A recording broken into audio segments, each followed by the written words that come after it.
ఆడవాళ్ళని మగవాళ్ళ దగ్గరికి సాన్నిహిత్యంగా పంపించి ఆ తర్వాత వాళ్ళిద్దరూ సన్నిహితంగా మెలిగే విజువల్స్ని చూపించి బ్లాక్మెయిల్ చేసి డబ్బులు వసూలు చేసి హనీ ట్రాప్ పుంటాలు చూసాం. ఇప్పుడు రూటు మారింది.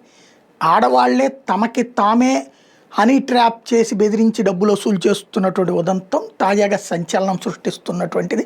హైదరాబాద్లో ఒక ప్రభుత్వ ఉద్యోగితో ఒక మహిళ సాన్నిహిత్యం మెయింటైన్ చేసింది. ఆ తర్వాత ఆ వీడియోలు వీళ్ళిద్దరు కలిసి ఓయో రూమ్స్కి వెళ్ళినటువంటి స్లిప్పులు అవన్నీ పెట్టుకుని ఆమె బ్లాక్మెయిల్ చేయడం ప్రారంభించింది. అది ఒకరోజు కాదు, 2 రోజులు కాదు, 3 సంవత్సరాల నుంచి అతన్ని దాదాపుగా అచ్చమైన నాటు భాషలో చెప్పాలని నాకేసింది.